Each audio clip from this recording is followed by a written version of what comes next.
بسم اللہ الرحمن الرحیم رب یسر ولا تعسر وتمم بالخیر۔ مومنین کرام، 16ویں حدیث کتاب حدیث سے صبر کے متعلق لکھی گئی ہے۔ صبر ایک ایسی صفت ہے جو انسان کو ہر قسم کی غلامی سے آزاد کر دیتی ہے۔ جس بندے کے اندر صبر اور برداشت پائی جاتی ہے وہ کسی کا غلام نہیں ہوتا ہے، وہ ہر حال میں اپنے آپ کو زندہ و برقرار رکھ سکتا ہے۔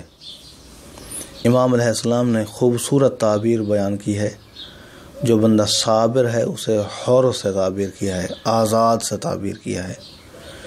امام جعفر صادق علیہ السلام فرماتے ہیں ان الحر حر علی جمیع احوالہ، جو بندہ حر ہے، آزاد ہے، وہ اپنے تمام حالات میں آزاد ہوتا ہے، ہر حالت میں وہ آزاد ہوتا ہے۔ ان نابت ہو نائبۃ صبر لہا، اگر اس کے اوپر کوئی مشکل پڑتی ہے تو اس کو وہ برداشت کر لیتا ہے، اس کے اوپر وہ صبر کر لیتا ہے۔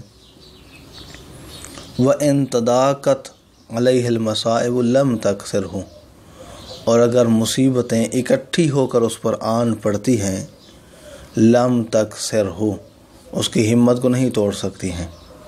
وَإِنْ أُسِرَ وَقُهِرَ وَاسْتُبْدِلَ بِالْيُسْرِ عُسْرًا، اگرچہ وہ قیدی ہو جائے، مجبور ہو جائے، اس کی آسانیاں تنگیوں میں بدل جائیں، پھر بھی اس کی ہمت جواب نہیں دیتی، پھر بھی وہ ٹوٹتا نہیں ہے۔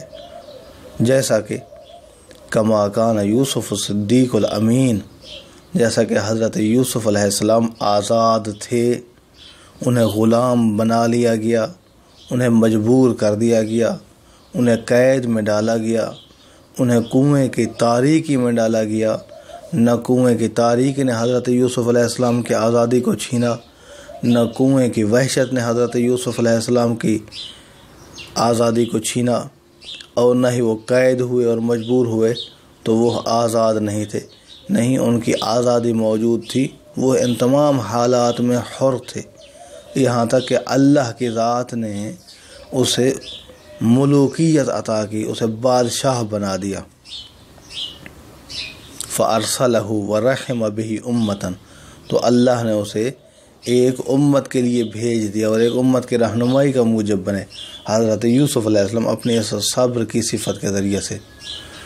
تو اسی لیے فرماتے ہیں کہ وَكَذَلِكَ الصَّبْرُ يُعْقِبُ خَيْرًا، ہمیشہ ضرب المثل بھی ہے کہ صبر کا پھل میٹھا ہوتا ہے، تو یہی امام علیہ السلام فرماتے ہیں کہ ہمیشہ صبر کے پیچھے نیکی اور بھلائی ہی ہے۔ فَاصْبِرُوا، لہذا صبر کا دامن تھامے رکھو، وَوَطِّنُوا أَنفُسَكُمْ عَلَى الصَّبْرِ تُؤْجَرُوا، اور ہمیشہ صبر کی صفت کو اپنائے رکھو تاکہ اللہ کی ذات تمہیں اجر و ثواب عطا فرمائے۔ اور اس حوالے سے متعدد روایات اور متعدد ائمہ کی زبانی مختلف الفاظ میں موجود ہیں کہ صبر کی حیثیت ایمان میں ایسے ہی ہے جیسے جسم میں سر کی حیثیت ہے۔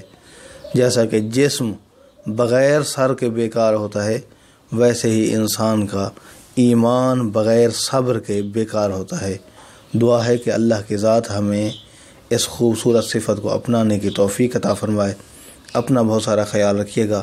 محمد نقی جسکانی کو حوزہ علمیہ نجف اشرف سے شیعہ پوائنٹ سے اجازت دیجیے۔ والسلام علیکم ورحمۃ اللہ وبرکاتہ۔